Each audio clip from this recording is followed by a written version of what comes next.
standing among spectres. My hands once more, flesh. They are unable to hold back the sword that pierces my chest, seeking my heart's blood. I look down, and only feel the fists of this war machine. Ba weep, grana weep, nitty bong! In the future, there is only war. Which means one thing, that today we're going to be checking a look at the latest Warhammer game that I've been able to play, and that is Warhammer 40,000 Battelsector. Now this has just dropped on Xbox Gamepass. I know it's been available on PC for a while, but I thought I'd check a look at it and let you guys know what I think. And spoiler alert, I love it.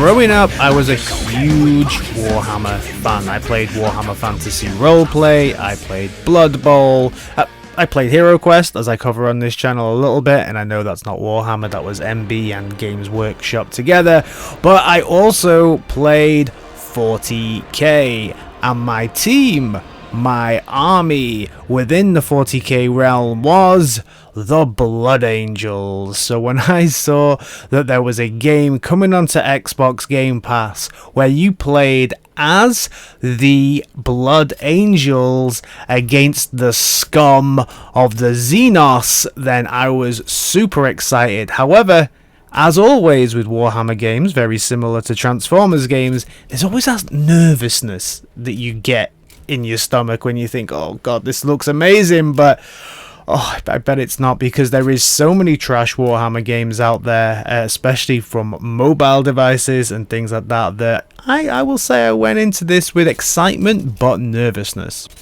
So, as I've already said, yeah, it is quite limited. You are limited to just the Blood Angels. So if you're not a Blood Angels fan, or you're not a Space Marines fan, maybe this straight off the bat isn't the game for you. Luckily for me, I am a Space Marines fan, and I was Blood Angels when I used to play this back in the day. So some people may find that limiting just from the start, because as we know, the Warhammer universe is vast, and this is kind of like a small window into that universe. In righteous battle, liberation.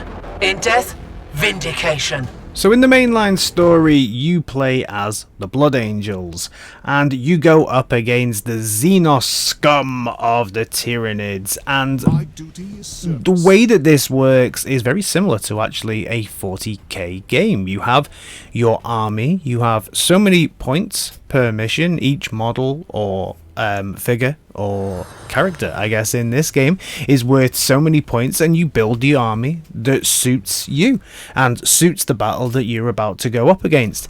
Now this is fantastic, and what it means is that you start off with something quite small. You start off with just some jump packs and some normal marines with some bolters, but as you go through the story, after every single mission, you get more points to upgrade your main characters, who get special HQ points, so that you get kind of special abilities for them, and other special abilities as well for your forces too. But also what this allows you to then do is have extra troops. So as you go through, your army will expand to even dreadnoughts, librarians, and even the Sisters of Battle as well as you go through. So the game itself keeps evolving, keeps you on your toes, and there's stuff to do. You don't research stuff necessarily in between each mission. All you do is you rebuild your army, and you then add these kind of action point token type things that you win at the end of every battle, and that allows you to give your characters more special points. Very, very good, very easy, simple system to progress through as you go through. Keeps things nice and simple to allow you to focus on the strategy for the battle, because the battle is where it's happening. Ready to strike! So the main mission takes place on Baal after a Tyranid invasion. And Baal Secundus is the home planet of the Blood Angels, and as you go through this, you kind of have a few characters, one of the main ones being Sergeant Carlone, and he's kind of a jump pack leader and plays the role of the person kind of in charge of this squadron, trying to get rid of all of the Tyranid scum and find out what is going on their home planet so they can take it back for the Blood Angels and for the Emperor. So as you go through, there's a lot of story in between the missions and some dialogue that goes on during the battles as well when they meet up, but there's kind of like log entries at the end of every mission and in between the missions that add a lot of flavour, add an awful lot of lore. But I will say that if you don't have an understanding, a basic understanding of Warhammer lore, this thing doesn't hold your hand, it doesn't come with a codex, and you're supposed to kind of just know what's going on. I must remind myself that our presence on this moon is not an expulsion from Baal proper. It is for Lord Guilliman's sake, not ours, that Commander Dante sends us to Baal Secundus. The Primarch is splendor, but he is clearly uncomfortable in our presence, particularly with those of my sisters who display more fervour than diplomacy. Commander Dante has requested that we relocate our mission to the moon of Baal Secundus, at least until Lord Guilliman musters Indomitus and departs the Red Scar. If you don't have any, you may find some of the words that they're using and the way they're talking about things a little challenging to understand, but I guess you could look some of these things up. If you've got a basic understanding of Warhammer lore, then you should be okay with it. Death from above! Graphically, I think this game does its job very, very well. It's all you need from a turn-based strategy like this. From afar, it looks very, very good, and you can see the battle scene pretty damn well. And even when you zoom in right up close, there's a lot of detail to be looked at here. It doesn't kind of go into any kind of sketchy, blocky type stuff. There's a lot of detailing, and it is your models come to life. So I had a lot of these models, especially the Blood Angel ones growing up, and to see them be able to move, fight in a way that was only happening in your head before, and just see them come to life on your Xbox, it's amazing. It's a really, really great. There's no kind of cutscenes and stuff in between that bit. There's great voice acting, I will say, all the way through it. But the cutscenes are just usually a static image while people talk over it, which for me is fine. They've cut corners there and haven't felt the need to have cinematic cutscenes. But what they have focused on then, as they have with everything else, is the gameplay. My power is yours to command. Now the gameplay, this is where this game truly, truly shines and has me absolutely hooked. First of all, it's turn-based strategy. Anybody who knows this channel knows that my favourite way to play games usually is within the turn-based strategy genre. I absolutely love it. This is your Warhammer games come to life. So a lot of the rules and the way that things work within the world of Warhammer, they kind of translate onto this as well, and it does take a little bit of understanding when you first start playing the game of how to use the soldiers, because you have to use them on their specialities. If you don't, you will lose. One of the things that this game does very, very, very well is constantly make you feel like you are outnumbered. You are getting swarmed constantly by the Tyranids and the Xeno scum all the time, and you are heavily armored. You have great weapons, don't get me wrong, but if you go wrong and you don't use your army the way that you should use your army, you will lose. It is that simple. The game does not care. It does not hold your hand. It does not take things easy on you. I'm playing on, I think it's veteran level. I'm not playing on the most difficult level, and there has come to times during this where I've had to restart a level, recalculate my army, go back, redo stuff, rejig my strategy to make it work for that level, because that is something I don't feel this game does very well. I don't feel that it lets you know too much about the level that you're going into so that you can build your army accordingly. Without hesitation, And that brings me on to one challenge that there is with this upon game. them with righteous fury.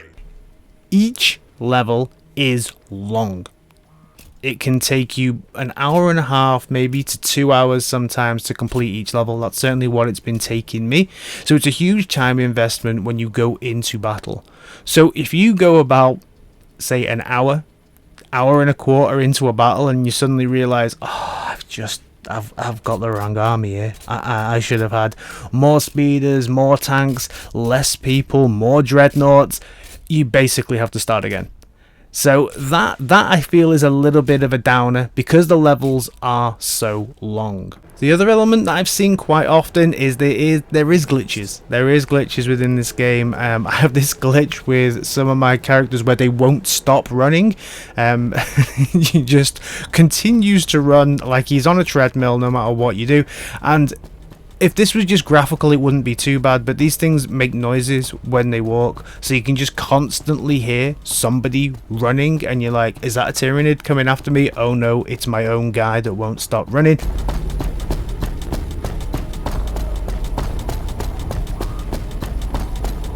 So there is some graphical issues, gameplay issues, game breaking bugs, literally bugs all over the screen that you're trying to kill. I haven't had many of those. Most of the time it's just this constant running glitch. It happens with some of the Tyranids as well. Don't know why, but yeah, that's the only real glitching issue I found. My fury will be fast. Other than those two challenges, I love this game. I cannot stop playing it. I was playing Phoenix Point and I keep meaning to go back and play Phoenix Point, but I literally can't get myself off this game. It is a huge time investment every time you launch into a mission, but it's so much fun. This is the best Warhammer game I have ever played. If you are a fan of Warhammer 40k tabletop, this is basically Warhammer 40k tabletop brought to life. I cannot wait for some DLC. I think I'm about 3/4 of the way through the campaign now, so I'm coming to the end of the campaign. I want to check out multiplayer, and once I've done that, I might do a quick video to let you know how that is.